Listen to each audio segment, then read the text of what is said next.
मुंबईतील ऐतिहासिक एशियाटिक सोसायटीच्या निवडणुकीबाबत उच्च न्यायालयाने एक अत्यंत महत्त्वपूर्ण निर्णय दिला आहे. या निर्णयामुळे आता तब्बल 1464 सभासदांना या निवडणुकीत मतदान करता येणार नाहीये. नेमकं प्रकरण काय आहे?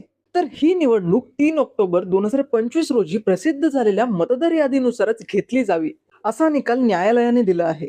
अध्यक्षपदाचे उमेदवार कुमार केतकर यांनी या संदर्भात याचिका दाखल केली होती. मात्र उच्च न्यायालयाचे न्यायमूर्ती फरहान दुभाष यांनी ही याचिका फेटाळून लावली. याचा अर्थ असा की 3 ऑक्टोबर नंतर ज्या 1464 नवीन सदस्यांची नोंदणी झाली होती त्यांना आता यावेळेस मतदानापासून वंचित राहावे लागणार आहे. सरकारने न्यायालयात बाजू मांडली की छाननी समितीचा कार्यकाळ संपलेला असतानाही नवीन सदस्यत्व अर्ज मंजूर करण्यात आले होते, जे बेकायदेशीर आहेत. आता धर्मदाय आयुक्तांनी नेमलेली उपसमिती 2 आठवड्यांच्या आत सुधारित मतदार यादी प्रसिद्ध करेल आणि त्यानंतरच ही निवडणूक पार पडेल. एशियाटिक सोसायटीच्या या हाय प्रोफाईल निवडणुकीकडे आता सर्वांचे लक्ष लागले आहे.